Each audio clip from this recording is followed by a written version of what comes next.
Muy buenos días para todos. Muy buenos días para todos.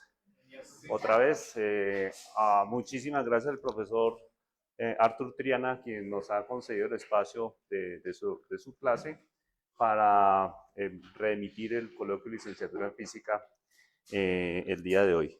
Bueno, pues como es costumbre, como es deber, por supuesto, presentar a la invitada del día de hoy, una invitada especial. Nos emociona muchísimo en este coloquio de licenciatura en física poder contar con nuestros egresados, pero a título personal, pues es para mí bastante emocionante tener de vuelta a Heidi Stephanie Betancourt, quien es egresada de la licenciatura en física. Orgullosamente tuve el honor de dirigir su trabajo, de codirigir su trabajo de grado. Su trabajo de grado fue realizado en la modalidad pasantía en la Universidad de los Andes, en el laboratorio del profesor Edgar Patiño. Allí ella trabajó en la construcción, caracterización de un reflectómetro criogénico y bueno, y de aquí saltó directamente a sus estudios de doctorado en el Instituto de Física del Litoral. Entonces, pues, después de mucho insistirle, felizmente nos concede esta conferencia, esta charla sobre el trabajo que está desarrollando en este momento sobre la intercalación de este fluoruro de aluminio en grafito y pues los mecanismos de sorción estudiados mediante las técnicas de espectroscopía, se me olvidó el nombre, ahora, Follón. ahora nos lo va a precisar, y DFT. Entonces, pues nosotros también de costumbre recibimos con un aplauso a la invitada, así que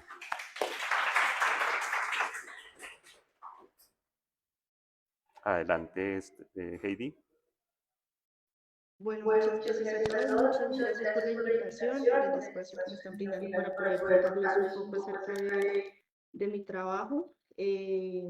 Así que bueno, no siendo más, el título de mi presentación es Intercalación de fluoruro de aluminio en grafito, en estructuras grafíticas, y lo que queremos es hacer un estudio de absorción mediante espectroscopía de electrones OY y la teoría de la funcional densidad, que ya hace parte de cálculos de simulaciones computacionales.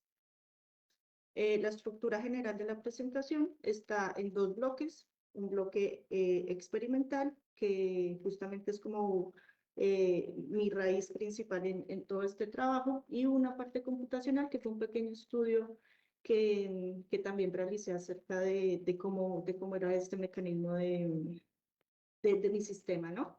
En la parte experimental quiero hacer una breve introducción, quiero adentrarlos más profundamente a qué es una superficie, cuáles son las técnicas de caracterización que podemos usar y finalmente pues mostrarles un poco cuál fue como tal el experimento que desarrollé. De igual manera, lo voy a hacer en la parte de computación. Quise iniciar la charla haciendo una pregunta orientadora, una pregunta inicializadora de ¿qué creen ustedes que tienen en común un panel solar, un sensor de gases, un catalizador industrial? Aunque parezcan dispositivos muy diferentes, todos dependen fundamentalmente de lo que sucede en las superficies. Y es que es en las superficies donde se controla cómo se intercambia energía con el entorno, cómo cambian electrones con el medio con el que está interactuando. Un ejemplo rápido va a ser el panel solar, ¿cierto? Cuando el sol emite fotones, estos fotones excitan electrones del semiconductor, el material, o sea, el material por el que está descrito el panel solar, está dado por dos semiconductores tipo PN, donde en la interfaz lo que yo hago es generar pares electrón hueco y a partir de un campo eléctrico interno separo las cargas y así se produce la corriente eléctrica.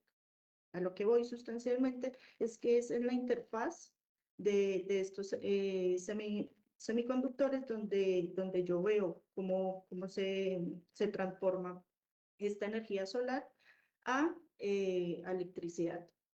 En el caso del sensor de gases, de la misma manera, pues lo que vamos a ver es, tengo un material en el cual se están absorbiendo moléculas en la superficie. Entonces, ¿qué hace este detector? Dependiendo de la molécula que esté incidiendo sobre mi material, pues lo voy a detectar en función, bien sea de una conductividad, una intensidad, una masa, una señal espectroscópica. Y en el caso de un catalizador industrial, que es en esencia un material cuya superficie facilita reacciones químicas. ¿Sí? Entonces me permite absorber moléculas, reordenar enlaces, determinar energías, o sea, ya esto como tal lo hace la química de superficies. Nosotros hacemos un estudio más de la física de las superficies. Ahora bien, cuando comenzamos a adentrarnos en el estudio de la física de superficies, generalmente en el prefacio o en el inicio de los libros es muy común ver esta frase que es de Pauli, que dice, "Good made the ball, but surface was invented by the devil". ¿Qué significa esto? Pues que, sí, literal, o sea, como que Dios hizo el volumen, todo el volumen, pero las superficies fueron inventadas por el diablo. ¿Y qué pasa? Que las superficies son regiones altamente reactivas, son inestables, en la cual no se va, o sea, solemos pensar realmente que la materia se comporta igual en todas partes, pero lo cierto es que en la superficie vamos a tener menores vecinos, vamos a tener enlaces insatisfechos, bueno, y es por esto que se hace realmente reactiva la superficie. Pero, ¿qué es una superficie? Para entenderlo fácilmente, es una interfaz entre un sólido y un medio. Ese medio puede ser vacío, puede ser un gas, puede ser otro tipo de material.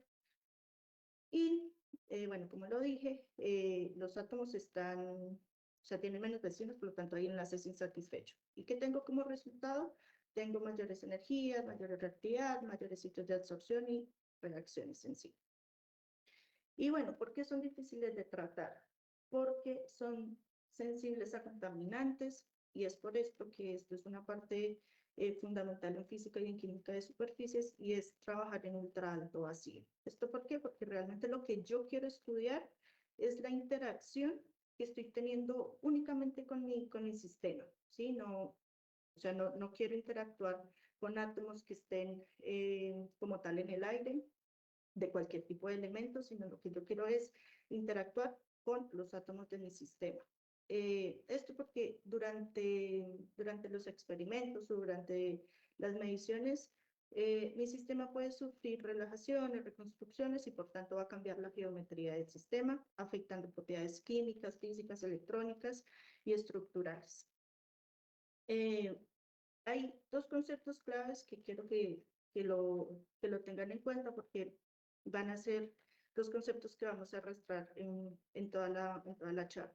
Y es que tenemos las moléculas absorbidas van a ser las que se van a depositar en la superficie del material, es decir, estas de acá, ¿cierto? Y las moléculas absorbidas van a ser las que van a entrar directamente dentro de los canales de mi material. Entonces, para que lo tengamos en cuenta. Ahora bien, ¿cuáles van a ser los mecanismos de interacción con nuestra muestra? Voy a requerir una fuente de excitación y voy a requerir algo que me analice o que reciba la respuesta de mi excitación. Esta excitación la puedo aplicar a partir de partículas primarias que pueden ser electrones, fotones, rayos X, iones e inclusive luz. En nuestro caso particular, nos vamos a centrar en que esa partícula primaria van a ser electrones. Y la emisión, o lo que yo voy a analizar y a recibir, va a estar dada por electrones de igual manera. ¿Sí? Cuando interactúo, cuando esta fuente de excitación interactúa con la muestra, lo que yo voy a tener es todo un volumen de interacción, ¿sí? En ese volumen de interacción voy a tener diferentes mecanismos dentro de mi sistema, es decir, que va a reaccionar de maneras diferentes, ¿sí? Cuando el haz interactúa con esta superficie, yo voy a tener emisión de partículas, en este caso, pues insisto, van a ser los electrones o y esta emisión va a estar dada dentro de una región en el espacio de esta superficie que va a estar muy acotada. O sea, realmente estos electrones que estoy recibiendo van a estar dados únicamente entre los 10, o sea, van a salir únicamente de la región de profundidad de entre 10 y 30 Armstrong. Ahora, ¿qué es el proceso Y? El proceso Y es un mecanismo de relajación atómica no radioactivo que ocurre cuando un átomo ionizado libera energía mediante la expulsión de un electrón. ¿Qué pasa? Que esto es como el efecto fotoeléctrico, o sea, de hecho también se da el efecto fotoeléctrico, ¿sí? Cuando un electrón, digamos acá en la animación se ve claramente, un electrón impacta con un electrón de una capa atómica dentro del material, lo que hace es expulsar este electrón, ¿sí? Es decir, que ahí ionicé el átomo. Una vez ionizado el átomo, la diferencia de energía va a hacer que un electrón de una capa superior se relaje y decaiga a la capa K, ¿sí? Y esa diferencia de energía es la que va a hacer que este electrón se emita, o sea, que un electrón de una capa superior se emita. Vuelvo a insisto, va a haber ionización en la capa K, relajación, es decir, va a decaer un electrón de una capa superior, y esta diferencia de energía es la que me va a emitir un electrón, y ese es el electrón que yo estoy midiendo, que va a ser el electrón Y. Hay un proceso competitivo entre una emisión de un electrón o una emisión de un fotoelectrón. Esto va a depender sustancialmente del número atómico. Sin embargo, dado que o sea, dado el analizador también de nuestro equipo, yo solo voy a poder detectar los electrones, o sea, partículas de este tipo. A pesar de que lo más seguro es que también vaya a tener rayos X. Esta energía la puedo determinar teniendo cada uno de los valores de la energía y la función trabajo del material. O sea, aquí toda esta energía o esta transición es la que yo voy a venir siguiendo cuando interactúa mis electrones con los átomos del material que yo estoy manejando. Ya les voy a explicar más adelante. Ahora, ¿en dónde fueron llevados a cabo estos experimentos? El experimento se desarrolló en un espectrómetro FISAM 509A, que consta básicamente de todo un sistema de vacío. O sea, de hecho, como les dije, lo que yo realmente quiero interactuar es únicamente con los átomos que contiene mi sistema. Entonces necesito llegar a un ultra alto vacío, y para esto necesito una serie de bombas pues, con las cuales yo pueda llegar a este vacío. Voy a tener, bueno, acá en la primera imagen van a ver como toda la estructura del equipo. Esta sería la parte electrónica, esta sería la cámara, acá van a ver la cámara y acá está el vacío. En la parte de abajo van a ver que, bueno, no se ve realmente, pero acá abajo está un sistema de bombas iónicas, que es quien me mantiene el alto vacío en toda la cámara. Pero acá vamos a ver una bomba mecánica, una bomba turbo, y acá tengo, bueno, diferentes válvulas bueno, que voy a usar o no, dependiendo de lo que yo quiera hacer. ¿Qué más les puedo mostrar? Bueno, acá en la cámara, esto que ven acá, este vendría a ser el evaporador. Este es uno de los componentes principales también que vamos a usar. Porque aquí es donde yo voy a depositar mis cristalitos de fluoruro de aluminio.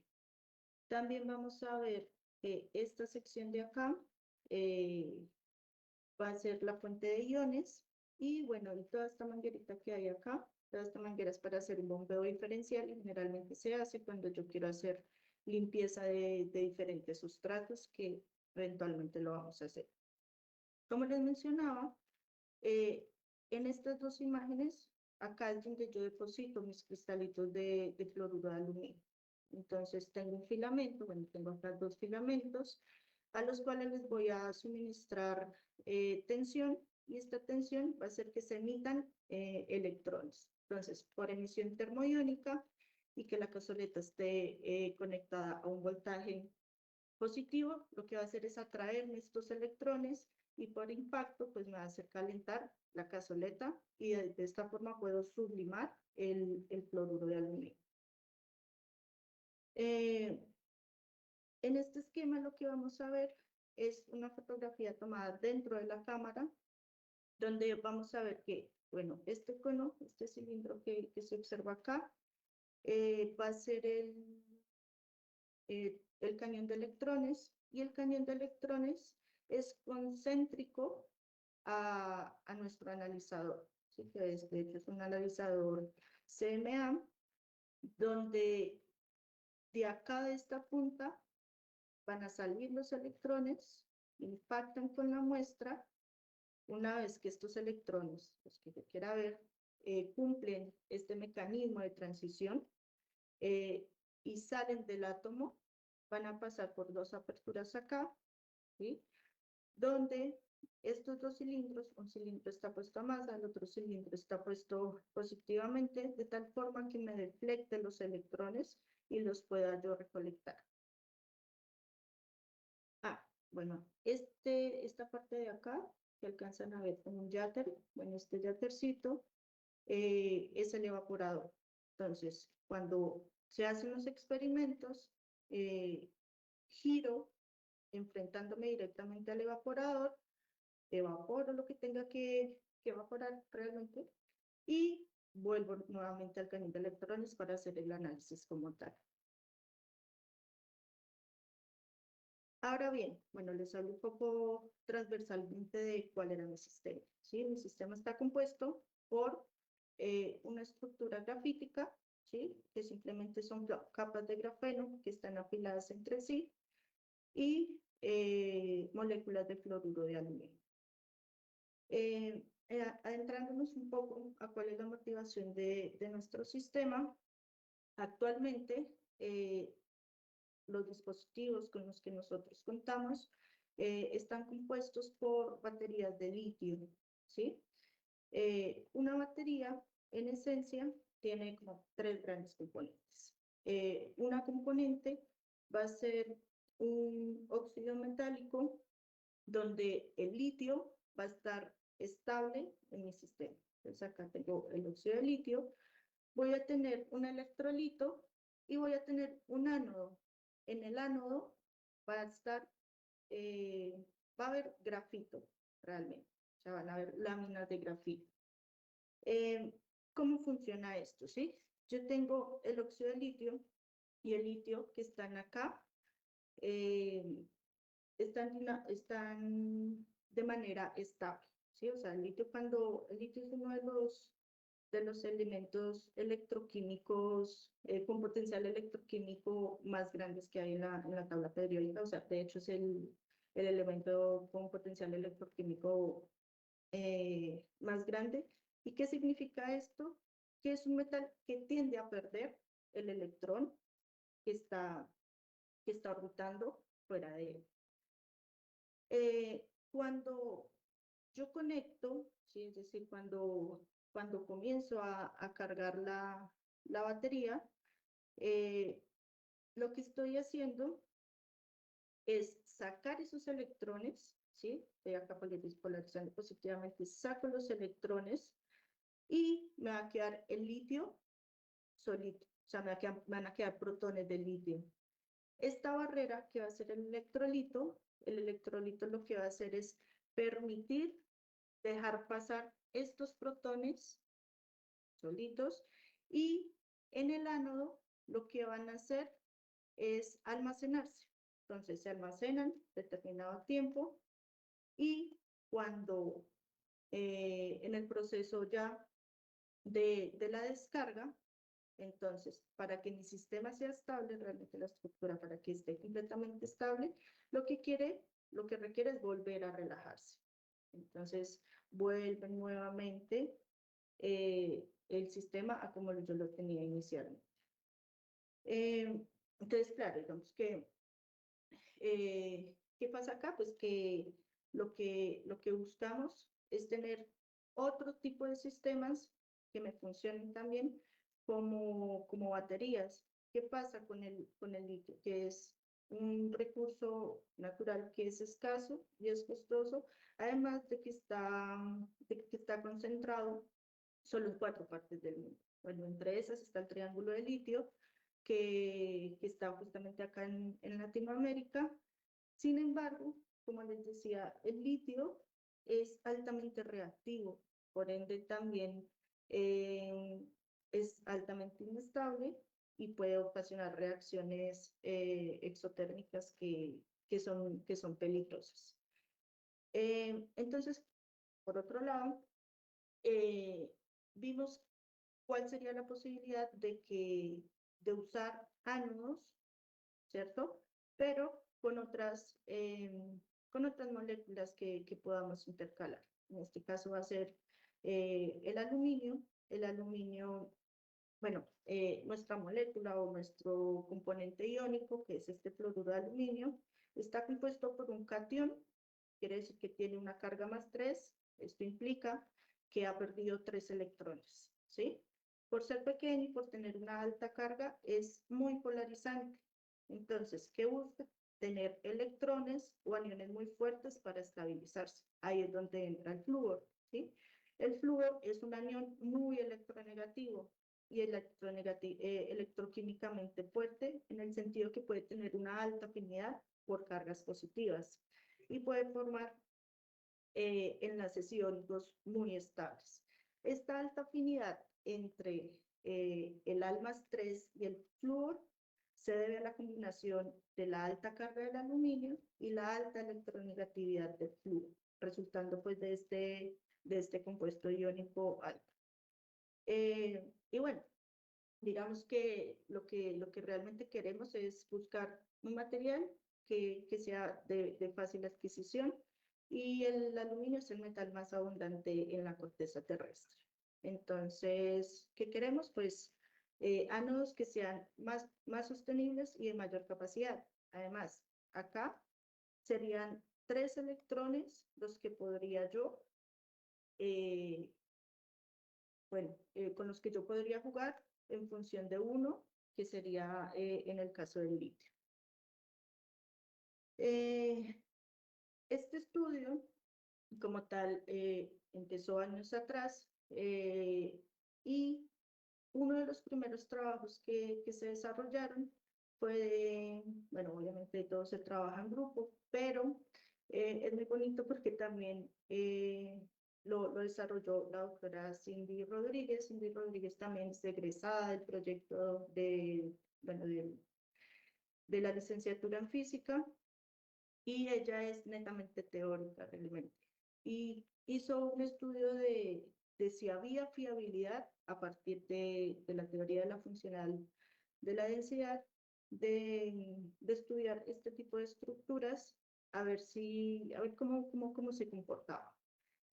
¿Cuál era la motivación? Inicialmente lo mismo, ¿no? O sea, como que hay recursos limitados de litio, bueno, vamos a buscar alternativas. Hay otros compuestos que ya funcionan, eh, pero bueno, quisimos explorar otras. ¿Qué encontró ella? Bueno, ella y todo el grupo, digo yo, fue a hacer un estudio de transferencia de carga, estabilidad estructural, eh, y dentro de ese estudio, en el estudio de electroquímica que hizo en su estudio teórico, se dio cuenta de que uno sí se puede intercalar, o sea, se pueden intercalar moléculas o compuestos iónicos de este tipo en estructuras grafíticas y con valores muy competitivos para el uso de baterías. Luego de este primer estudio, va este segundo estudio, donde se comprueba por primera vez experimentalmente que esta intercalación sí se puede dar. Y esto se hizo mediante 3 técnicas que es STM, XPS y RBS. STM, bueno, en STM ocurre algo muy interesante y es que, no sé si conozcan la técnica, pero es Scanning Tunneling Microscope, donde yo lo que genero es corrientes túnel entre la muestra y la punta, ¿sí? La punta que me sirve de análisis. A pesar de que el fluoruro es un aislante, o sea, habían corrientes túnel que me permitían hacer esa medición. Entonces, esto comprobó también de que estos agregados de fluoruro estaban siendo intercalados. ¿Por qué? Porque había como una capa de carbono que me permitía hacer esa conducción. Y bueno, se complementaron con más estudios como XPS, RBS, para confirmar cómo era la distribución estequiométrica de estos agregados. Y se siguieron, bueno, acá se siguen haciendo un poco los estudios, ya con dinámica molecular, se siguen haciendo estudios de FT, estudios estructurales, de qué tan grandes eran esos blister, cómo era la distribución en ellos, y bueno. Ahora entramos nosotros con la técnica OYE y nos planteamos diversos objetivos. Entre esos era investigar cuál era la cinética de intercalación del fluoruro de aluminio en grafito mediante OYE, perdón, en condiciones de ultra alto vacío. Quisimos evaluar cuál era la influencia del flujo molecular, la cristalinidad del HUPG para poder describir cuáles eran los mecanismos de sorción. Y bueno, y estudiar un poco, o sea, seguir haciendo un estudio energético con cálculos de FT para mirar las energías de intercalación, barreras de difusión y configuraciones estables del sistema. La metodología experimental, como les fui diciendo, era deposición por sublimación. Entonces, les mostré dónde teníamos insertados o metidos nuestros cristalitos de fluoruro, que estaba, de hecho se llama una celda Knudsen, y lo que hacíamos era sublimarlos, los depositábamos en HPG y seguido hacíamos un análisis OYE. Bueno, lo hicimos acá con la espectroscopía OYE, seguíamos las señales de las transiciones del aluminio LMM, F, del flúor KLL y del carbono KLL. Estas son las posibles transiciones que que puede tener este electrón OY, ¿sí? Y de hecho son las energías características con las que sale el electrón de mi átomo. ¿Bien? Y los sustratos que vamos a usar fueron 2 sustratos, bueno, pues de hecho fueron 3 sustratos. 2 de HPG con características diferentes, donde lo que varía en síntesis es el tamaño de grano que lo compone. Para que ustedes comprendan o se imaginen como yo, ¿qué es el HPG? Como les dije, son láminas de grafeno apiladas, ¿sí? Entonces, entre mayor apilamiento yo tengo de mis hojas de grafeno, pues voy a tener orientaciones cristalinas bien definidas. ¿Qué pasa cuando se me disloca o cuando se me mueven alguna de estas láminas de grafeno? Pues lo que yo voy a obtener es una orientación cristalina rotada, ¿sí? Entonces, ¿qué pasa acá? Estos HPG lo que me dice es cuál es el ordenamiento o cuál es el tamaño del grano por el que se me componen mi estructura grafítica como tal. Entonces, grado 2, voy a tener terrazas más amplias, es decir, voy a tener granos más perfectos, ¿sí? O sea, no voy a tener tantos cambios de esta orientación de la estructura cristalina. Y en el grado 3 va a ser diferente. En el grado 3 va a tener tamaños de grano más chiquititos, más desorganizados, pero pues también con el HPG es High Rented Pyrolytic Graphite, ¿sí? O sea que es grafito pirolítico altamente orientado, ¿sí? O sea, no... eso.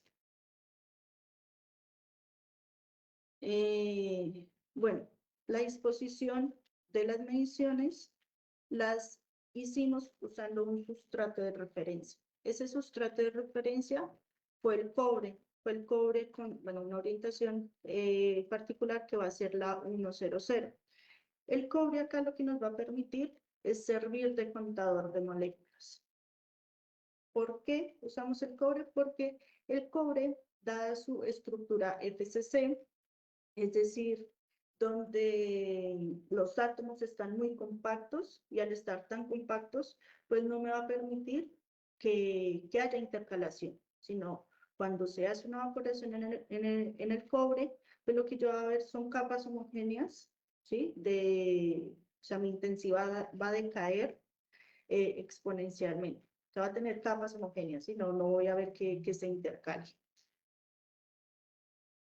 Eh, ¿Cuál fue el modelo que nosotros usamos? Usamos un modelo, bueno, de hecho es una asignación de un modelo que se usa en óptica, que es la ley de Bill-Lambert. La ley de Bill-Lambert lo que me dice es que, bueno, lo que intenta describirme es qué tanto se atenúa la luz cuando pasa por un medio que es absorbente, ¿sí? Entonces, ese decaimiento, o sea, de la intensidad de la luz inicial a la intensidad de la luz final, una vez pasa este medio, es lo que me representa la ley de Bill-Lambert. Nosotros vamos a hacer una analogía a esta atenuación, pero ya con electrones. ¿Y qué pasa? Que cuando yo mido inicialmente esta capa de grafito con electrones Y, yo voy a obtener una intensidad inicial, ¿sí? Esto sería sin recubrimiento. Cuando comienzo a hacer las evaporaciones, dependiendo del tiempo, dependiendo de las condiciones en las que la dé, me va a crecer eh, va a crecer va a comenzar a crecer eh, este film de fluoruro de aluminio. Entonces, ¿qué voy a tener? Que esta relación o esta tasa de crecimiento va a ser de manera exponencial, de igual manera, donde va a decaer con el espesor de la película.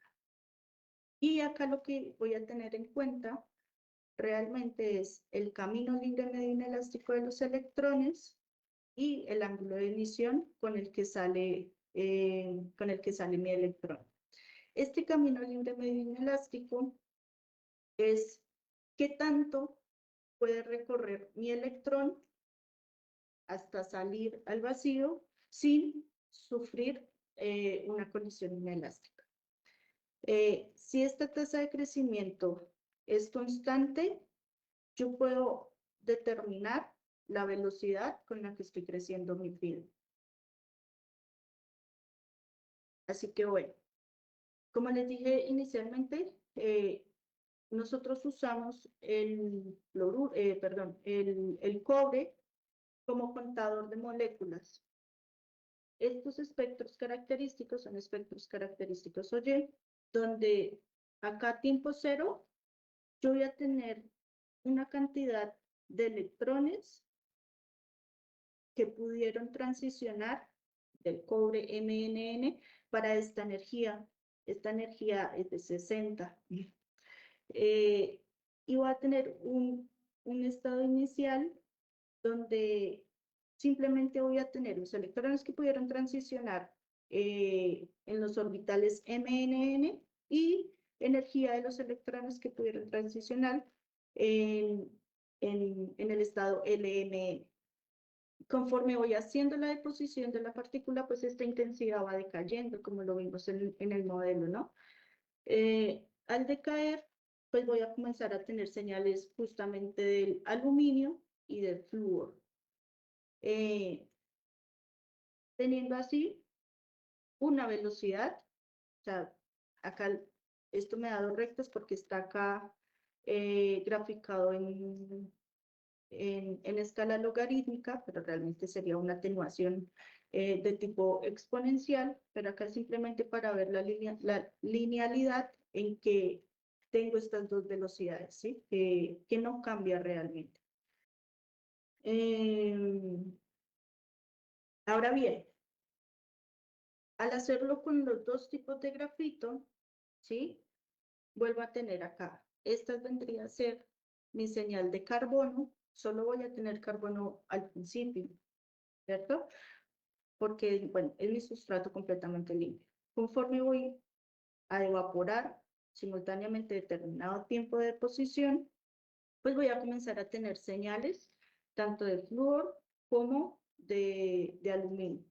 Sin embargo, entre estos dos sustratos, yo estoy viendo un cambio sustancial en el momento en que comienzan a aparecer los picos. Estos picos, por ejemplo, en el grado 2, o sea, el aluminio y el flúor aparecen antes.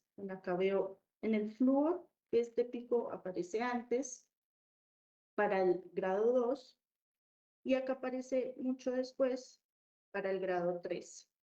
¿Qué pasa con esto? Pues que acá yo estoy viendo que la superficie ya me está, o sea, esto ya me está dando indicaciones de que la superficie realmente sí cambia la forma en cómo está llegando mi molécula a la superficie.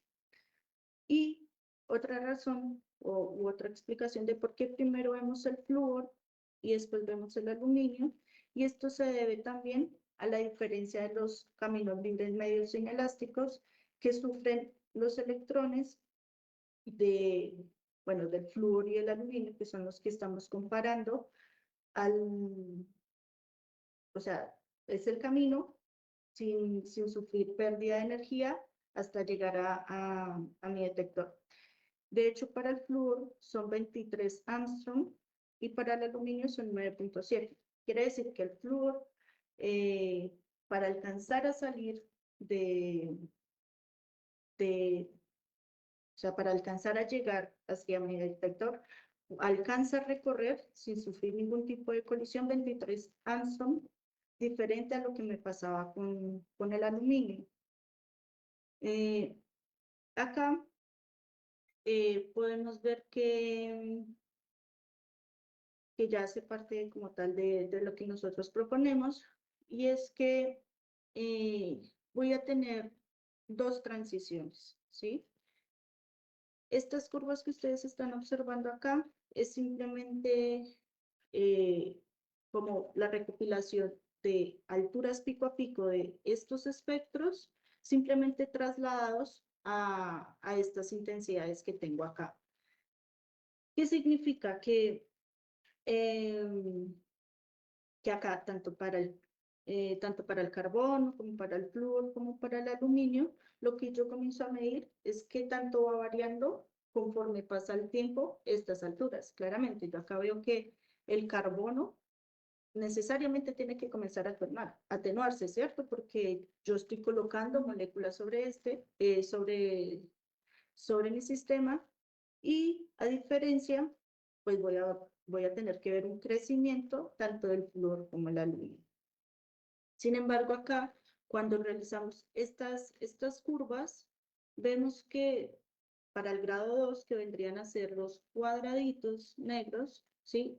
Hay una caída casi lineal en el primer tiempo en los primeros tiempos de evaporación, ¿sí? Y luego hay una caída exponencial. A diferencia del grado 3, o sea, en el grado 3 hay una atenuación exponencial casi que desde el inicio, por acá hay una fractura, y vuelve y cae eh, exponencialmente. ¿Qué quiere decir esto? Que cuando acá, bueno, acá no sé si lo mencioné, me parece que no, pero acá estamos hablando de un régimen de bajo flujo molecular, en el que las moléculas, o sea, en el que la temperatura a la que estoy llevando mi celda de Knudsen es muy limitada, de tal manera eh, que puedo limitar esa cantidad de moléculas que están llegando a la superficie. Eh, Acá lo que vamos a ver es una coexistencia entre la intercalación y la absorción. ¿Eso cómo lo vamos a ver? Eh, si se dan cuenta, bueno, acá en el flúor, por ejemplo, en esta gráfica, vamos a ver que para los primeros tiempos de evaporación no estoy obteniendo señales de flúor, por lo menos para el grado 3. Para el grado 2 sí, o sea, para el grado 2 desde los primeros 20 segundos de evaporación, yo veo que comienza a crecer. Entonces, ¿qué pasa?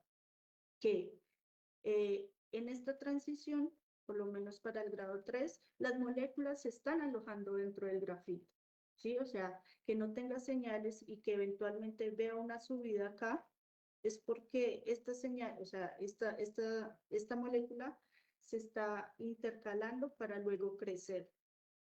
Lo mismo pasa con el aluminio. En el aluminio, en los primeros tiempos, no tengo señales del mismo para el grado 3, pero en el grado 2 ya veo que comienza a haber un crecimiento. Entonces, ¿cómo lo describimos acá? Vemos que hay un mecanismo de intercalación en los primeros tiempos de evaporación y seguido vemos una absorción superficial, ¿sí? Que para el grado 2 yo tengo que hay una absorción predominante desde los primeros tiempos de evaporación y para el grado 3 veo que hay una intercalación favorecida por los defectos. ¿Por qué? Porque, era como les decía, si es como tengo mayor cantidad de defectos en la superficie para el grado 3, lo que me favorece que la molécula pueda intercalarse en la estructura. Cuando aumentamos ese flujo molecular, ¿sí? Es decir, que yo evaporaba mayores cantidades de moléculas de fluoruro de aluminio, ya veo que hay una caída abrupta de la señal de carbono, seguida por una atenuación exponencial, ¿cierto? Sin embargo, sigo viendo esas diferencias, o sea, a pesar de que yo digo, claro, o sea, llega la molécula tan rápido a la superficie que una vez llega, o sea, que decae la intensidad de los electrones de carbono que pueden escapar a través del film eh, y comienza a crecer, bueno, y comienza a decaer exponencialmente. Eh, de esta manera, yo voy a ver que hay una absorción superficial predominante y hay una intercalación que podríamos decir que está inhibida. ¿Por qué? Porque vemos que hay diferencias entre los sustratos de grado 2 y de grado 3. Acá vemos que tanto el flúor como el aluminio están creciendo casi que eh, de manera lineal, ¿sí? Sin embargo, para el grado 2, el grado 2 siempre se mantiene por arriba de estas dos, o sea, siempre se mantiene por arriba con respecto al grado 3. Así que bueno, eh, ¿qué conclusiones sacamos a partir de este pequeño experimento? Y es que eh, hay dos procesos termodinámicos eh, que podemos clasificar, ¿sí? Si hay un bajo flujo molecular, este régimen va a ser favorecido por un crecimiento autoorganizado. Quiere decir que las moléculas tienen tiempo de difundir en el material, tienen tiempo para alcanzar, explorar, encontrar bordes donde ella pueda difundir dentro del mismo y quedarse absorbidas dentro de mis estructuras. Entonces, si hablamos de un bajo flujo molecular, decimos que el primer paso es que hay absorción, segundo paso absorción y tercer paso crecimiento. Y si hablamos de un régimen cinético, si este régimen cinético, lo que quiere decir es que cuando las moléculas llegan a la superficie, lo que voy a tener es autoensamblaje entre sí, ¿sí? O sea, las moléculas no van a tener ni el tiempo ni la energía suficiente para poder explorar toda la superficie, sino que se van a ensamblar y van a crear, se van a crear estructuras moleculares más complejas. Y esto va a estar determinado justamente por la cinética de la molécula. Así que bueno, eso como primera parte experimental. Ahora, yendo hacia la parte de los cálculos computacionales, como lo había mencionado anteriormente, acá usamos la teoría de la funcional densidad. Quien es experta, realmente experta en este tema es la doctora Cindy. Sin embargo, bueno, estuve aprendiendo un poco de esto. Y bueno, ¿qué es el DFT? El DFT son métodos de primeros principios que se usa para resolver la ecuación de Schrödinger, ¿sí? En un átomo o moléculas hay muchos electrones que se mueven e interactúan entre sí. Entonces, ¿qué hace DFT? DFT propone que en lugar de seguir cada electrón individual, se describa el sistema usando una densidad electrónica total, ¿sí? Entonces, van a ser, o sea, va a ser ya toda esta energía que va a ser función de un funcional y esta funcional va a estar determinada por la densidad electrónica. Entonces ya va a ser mucho más fácil de tratar, además de que va creciendo exponencialmente este tipo de problemas con la cantidad de electrones o interacciones que yo tenga entre sí. ¿Cómo funciona DFT? Bueno, realmente el algoritmo que usa DFT es hacer cálculos autoconsistentes hasta que converja a determinadas energías. Entonces, inicialmente tengo una densidad inicial que, que me va a decir cómo tal vez pueden estar distribuidos estos electrones. Luego de eso, voy a tener un potencial efectivo y en este potencial efectivo lo que se va a describir, este potencial efectivo se va a crear a partir de la densidad inicial y se construye un potencial que representa cómo sienten los electrones su entorno, es decir, los núcleos y los electrones, y a partir de esto se van a resolver unas ecuaciones características que serían las ecuaciones de Kohn-Sham para obtener resultados electrónicos. Una vez tengo este potencial efectivo, que de hecho es el corazón del DFT, aquí aparecen todos los efectos cuánticos, ya que este potencial me va, o sea, es el corazón realmente del DFT. Y voy a obtener una nueva densidad. Esta densidad va a tener un criterio de convergencia, ¿sí? Donde si esta densidad es diferente a la inicial, se repite el ciclo. Cuando ya no cambia y se alcanza una solución autoconsistente, esta va a ser la que me describa nuestro sistema real. ¿Cuáles son las ventajas de usar DFT?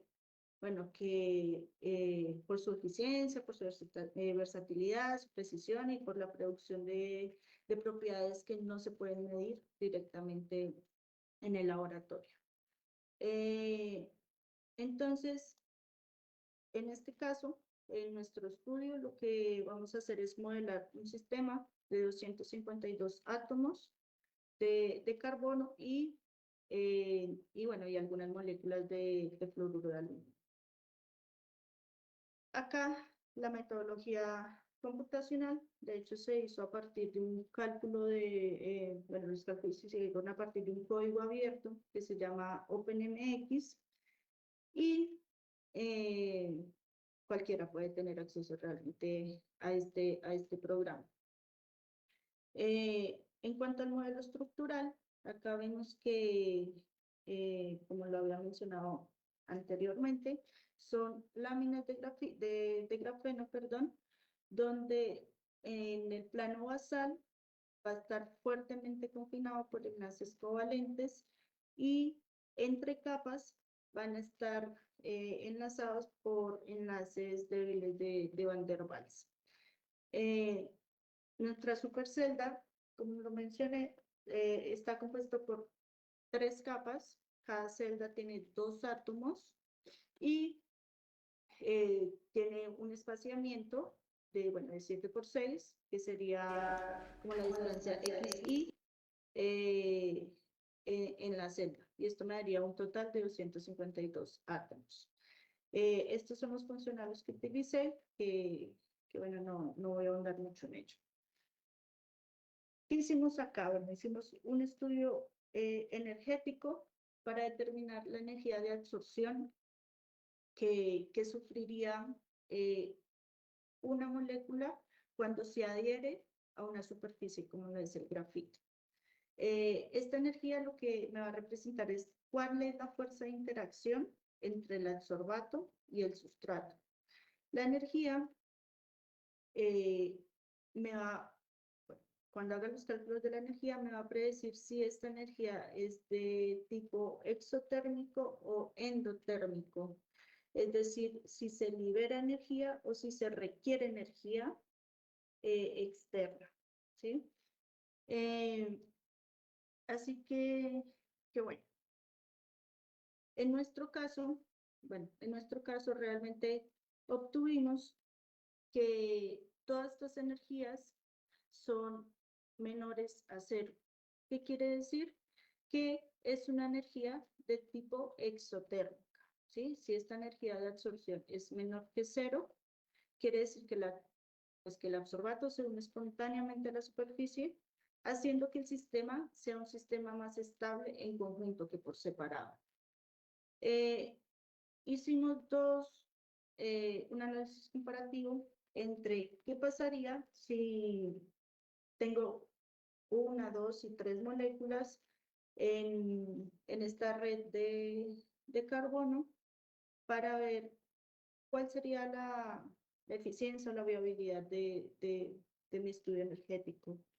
Y que nos dimos cuenta acá, que sin el blister, esta energía, conforme yo aumentaba las moléculas, iba decreciendo, ¿sí? Es decir, que es una energía de absorción que se vuelve menos favorable. Cuando ya colocábamos una molécula intercalada dentro de nuestra estructura, observábamos que esta energía de absorción crecía y entre mayor sea entre mayor sea esta energía, o menor si se quiere ver, sea este valor de la energía, quiere decir que es termodinámicamente favorable. Entonces, era lo que pasaba en el experimento Y, ¿no? Entonces, para bajo flujo, la molécula llega al sustrato y no se absorbe directamente. Si tiene el tiempo para poder explorar todo, o sea, para poder explorar la superficie, lo hace, ¿sí? Si no, de lo contrario, se va a absorber. En el caso contrario, cuando tengo intercalación. ¿Qué quiere decir acá? Que una vez yo tenía la molécula intercalada, si llegaba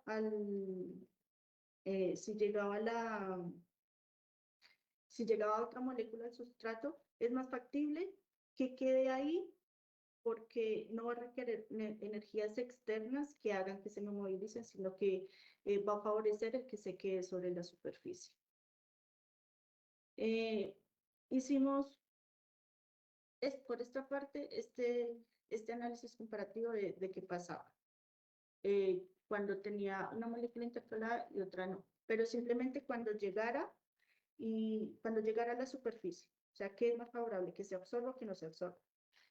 Acá, con el método NEP, Acá lo que calculábamos era barreras energéticas, de qué pasaba si yo tomaba mi molécula y la movía hacia cualquier dirección. Acá tomamos 3 direcciones y partíamos de un punto A un punto B. Entonces, lo que se hace acá es observar si hay alguna, de hecho acá lo que se hace es observar cadenas de reacción. Acá no queríamos ver ninguna reacción como tal, pero sí queríamos ver qué era más favorable para la molécula, si quedarse donde estaba una vez llegó a la superficie o si se movía. Y esto lo hacíamos determinando esa energía de barrera. Para los 3 caminos lo hicimos con una molécula intercalada nuevamente y con una molécula, o sea, con una estructura sin intercalación. ¿Y qué nos dimos cuenta acá? Que estas energías, cuando había una molécula intercalada, eran mucho mayores eh, a cuando no había ningún blister en él. Entonces, ¿qué pasa? Que esta energía, o sea, esto era, como les decía acá, ¿no? Era ir de un punto A un punto B, ¿sí?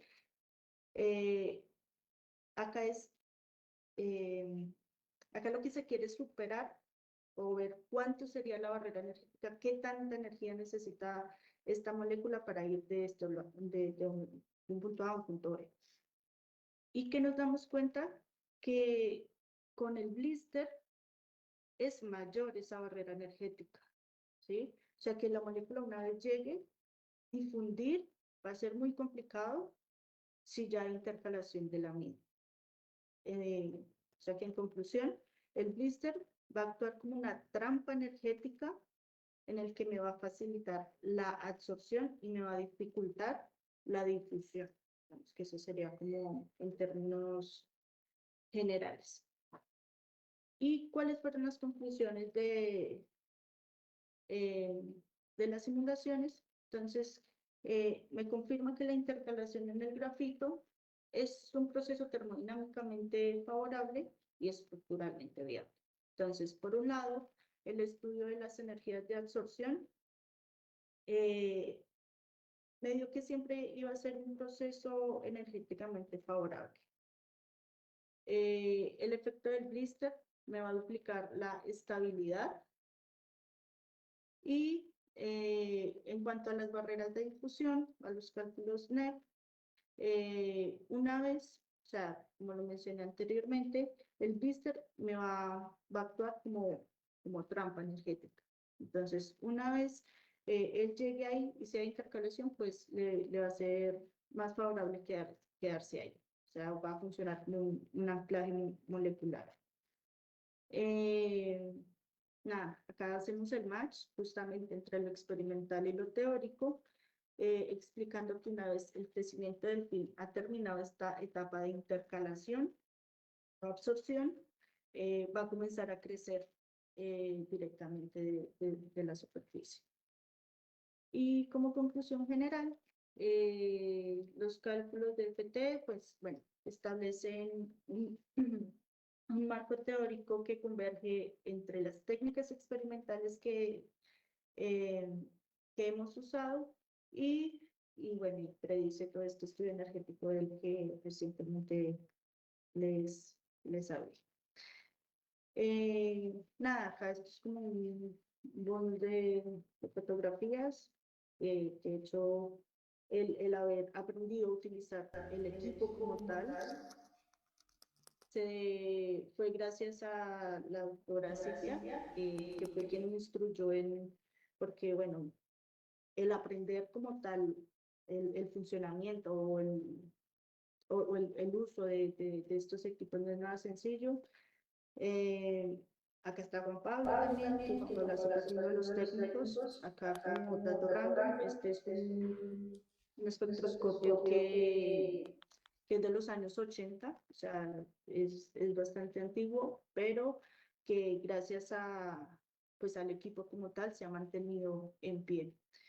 Y nada, bueno, ahí les presento acá estamos, bueno, él es mi codirector, él es mi director, y este sería como tal todo el grupo del Instituto de Física. Y bueno, no siendo más, espero se haya entendido por lo menos la idea general del trabajo y les agradezco por la invitación nuevamente.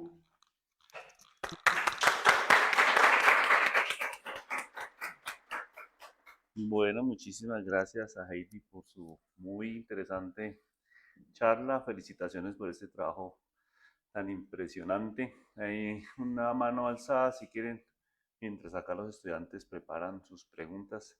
Quien alzó la mano simplemente por favor abra el micrófono y hace sus preguntas.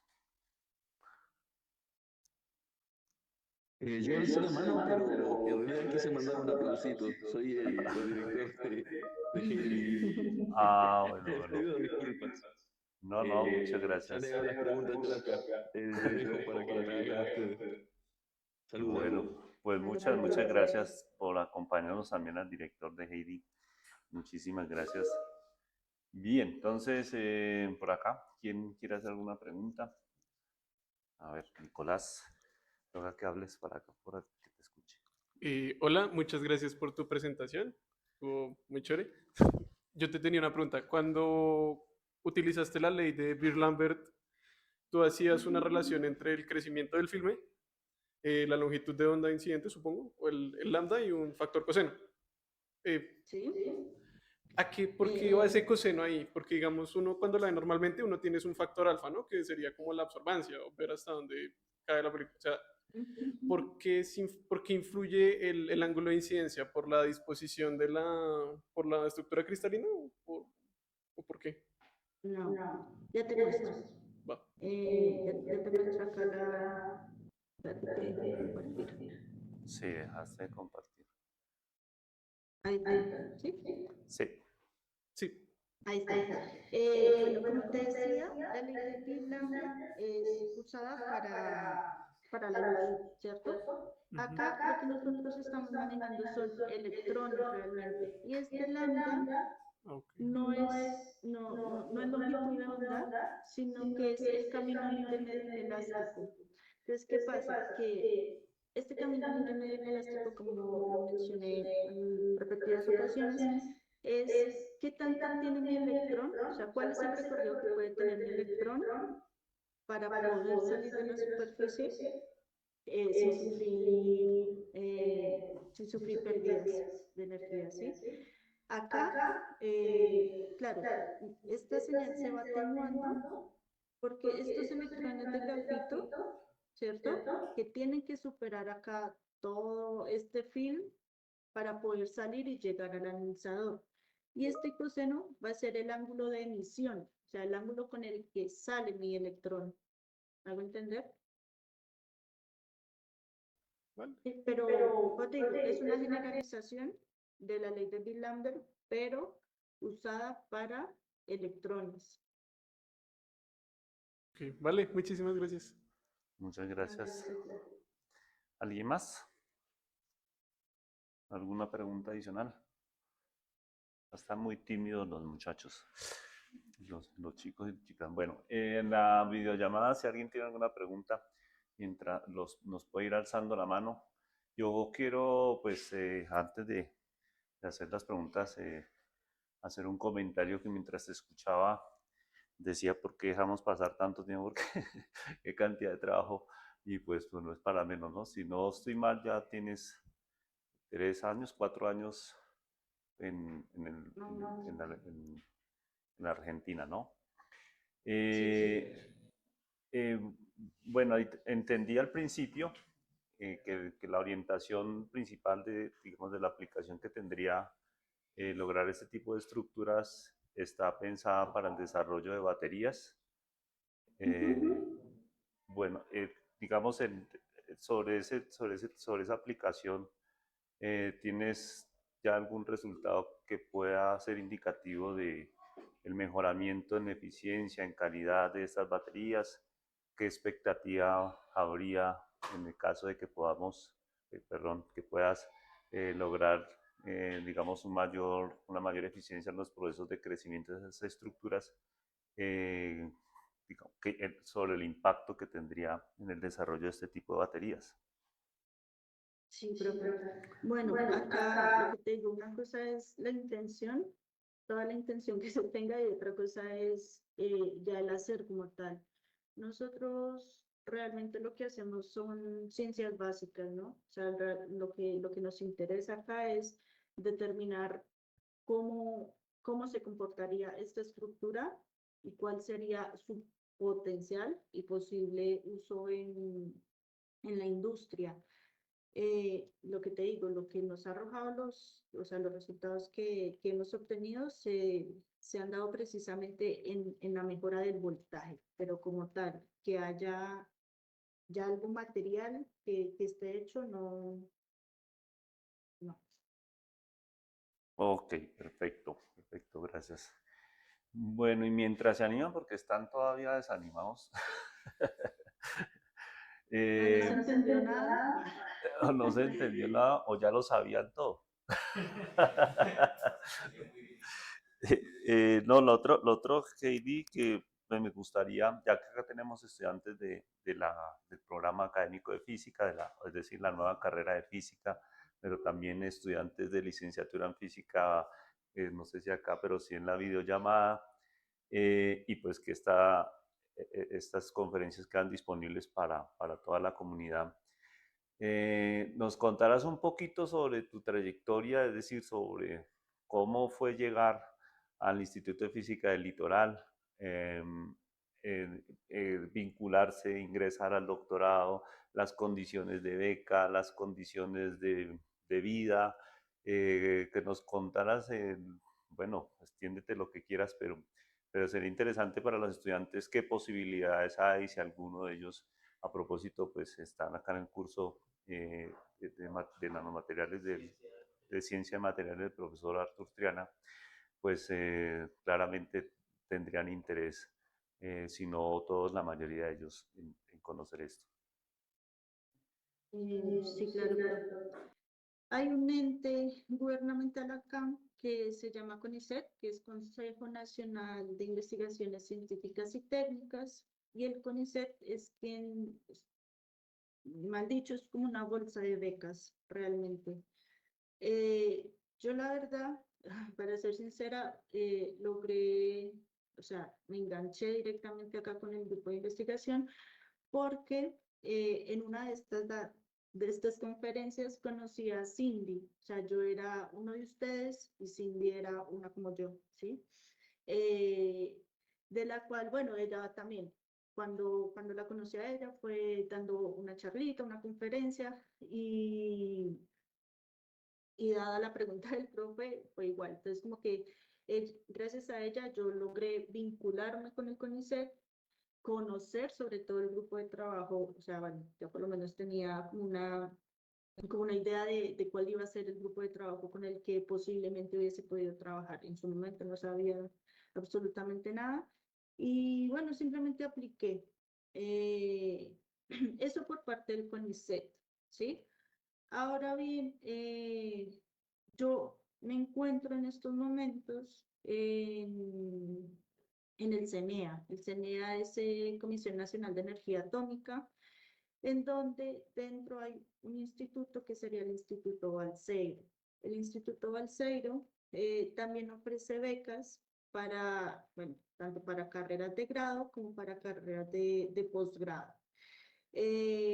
Así que bueno, nada, o sea, lo único sería es que se metan tanto al Instituto Balseiro como a este organismo de CONICET que les estoy diciendo, busquen información y generalmente, o sea, bueno, depende mucho también cuál es la rama de la física que les interese y están chequeando, o sea, con qué grupo de investigación, si el grupo de investigación les atrae y quieren trabajar con ellos, pues ya les pueden proponer ustedes directamente a los grupos y una vez así, si piden la beca, que sería este agente como el Colciencias de Colombia, eso vendría a ser con ICET acá, pero un poco más efectivo. Así que, nada,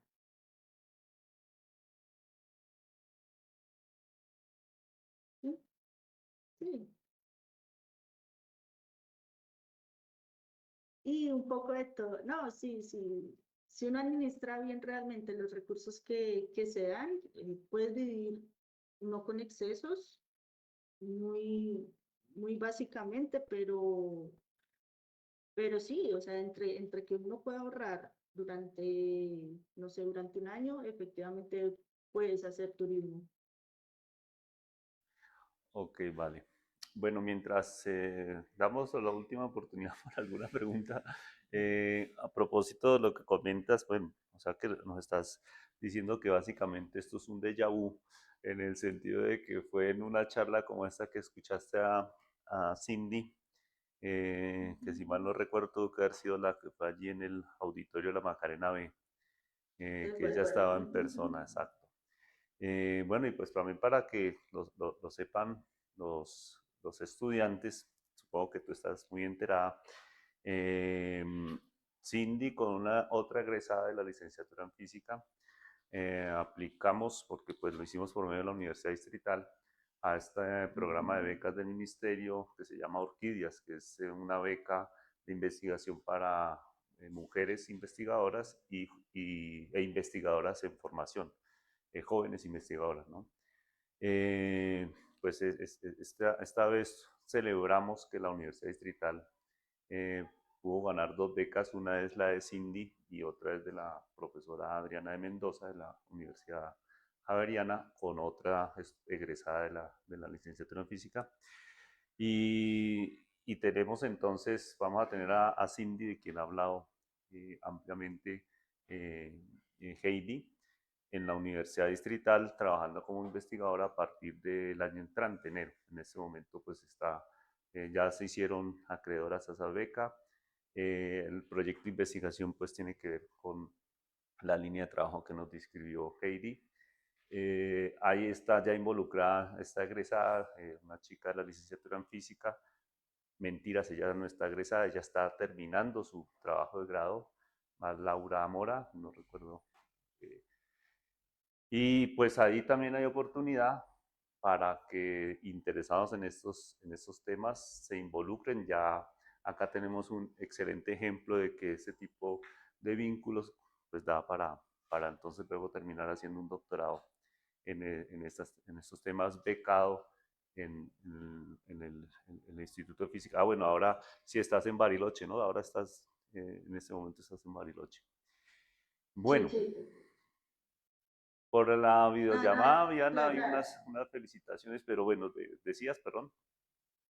No, no, que quería decirles que es particularmente así. O sea, las becas las da una agencia nacional de promoción científica y didáctica, o sea, científica y tecnológica, perdón, el CNEA o el CONICET, o sea, en tanto al instituto o al CEI. Y bueno, en mi caso sería lo mismo. Yo por lo menos tengo una beca de CONICET. Así que hay diferentes bolsas de becas a las que se pueden acceder. Depende, vuelvo, insisto, lo que quieran estudiar, el trabajo que quieran desarrollar, una vez vean lo que les interese, o se charlan o se escriben directamente con el grupo y ya después se pide la beca a partir de estos entes. Ok. Bueno, pues si nadie más se animó, entonces... no, perdón, acá hay otra pregunta más.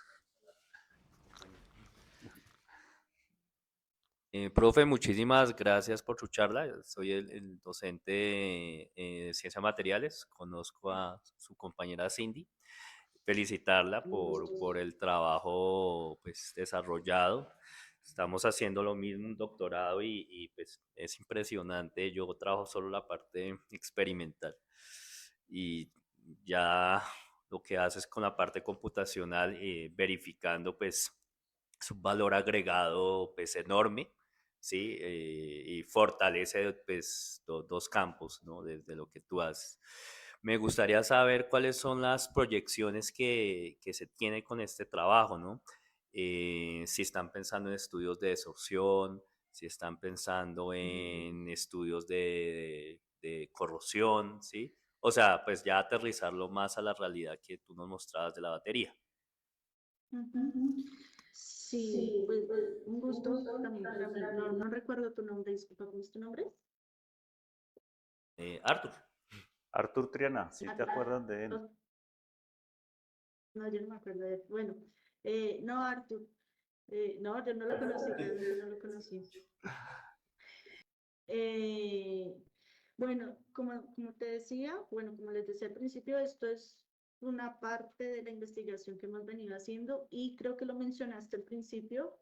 Si estamos haciendo estudios de desorción, pasa que los electrones son muy agrestes cuando se mide con ellos y constantemente está cambiando mi sistema, ¿sí? O sea, en nuestro caso, cuando irradiamos con electrones, como el aluminio les dije que le faltaba 3 electrones, pues va a buscar de alguna manera poder captar nuevamente esos electrones que le hace falta. En ese caso ya vemos algo que es la radiólisis. La radiólisis es cuando vemos como una fragmentación de la molécula y esta fragmentación de la molécula en los espectros OY me lo evidencia a partir de unas energías características que sería la energía del aluminio. Bueno, para no ahondar mucho en el tema, lo que hoy es que sí, o sea, además ya la otra parte de la investigación que queremos abocar sería en parte a cómo se desorbe, o si es que se desorbe, o cómo se rompe la molécula cuando interactuamos con electrones. Y esto lo estamos pensando, bueno, de hecho hace parte del estudio que alcanzamos a hacer y lo queremos ahorita empalmar con simulaciones Monte Carlo para ver cómo me afecta, o sea, cómo me afecta la irradiación de los electrones a mi molécula o a mi compuesto iónico. Así que sí, hay un montón de material más. No sé si respondí la pregunta. Dice el profe que sí, que sí. Ah, y otra pregunta. Es que se animan, pero después.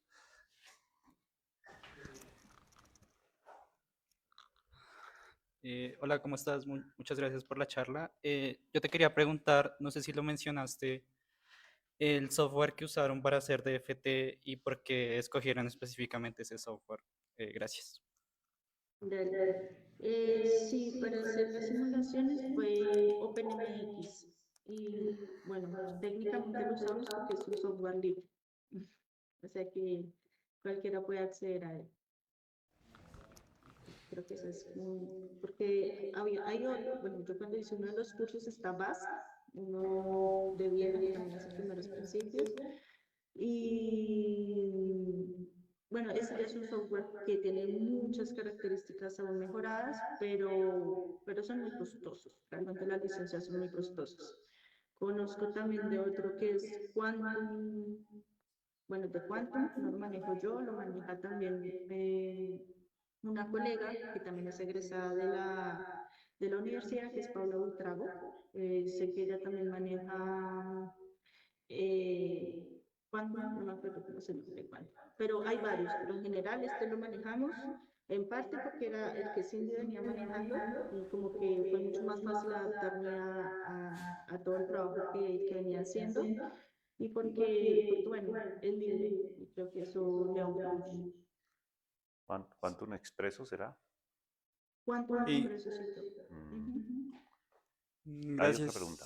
gracias. Yo tenía una pregunta que, pues, aunque está como en una fase un poco temprana, ¿cómo se compara la escalabilidad de producción de baterías de fluoruro de aluminio con las baterías de litio? O sea, ¿qué proyección existe a futuro de reemplazar esa industria? Y no te voy a mentir, o sea, proyecciones como tal, no te lo podría responder yo. Pues te digo, nosotros acá hacemos ciencias básicas y ese es nuestro foco realmente, o sea, tanto para aplicaciones como tal, no soy la experta en el tema. Ok. ¿Alguna pregunta más? Bueno, al no haber más preguntas, pues agradezcamos de nuevo a nuestra invitada. Muchísimas gracias, Heidi. No te Gracias a acordaste, ustedes. no te acordaste de Arthur, pero espero que no te olvides de mí.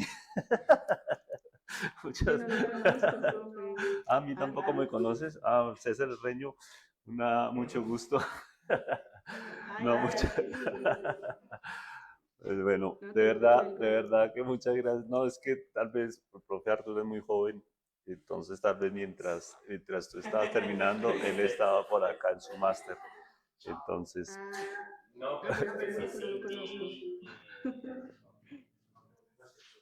sí. No, yo cuando estaba, yo ya había salido y Cindy todavía era estudiante, entonces no creo que cuadremos en tiempos. ya no cuadraron en tiempos. Bueno, muchísimas gracias, de verdad, Heidi. Bienvenida siempre por acá, cada vez que quieras acompañarnos y contarnos lo que estás haciendo en tu trabajo de doctorado, pues eres bienvenida. Un abrazo y muchas gracias.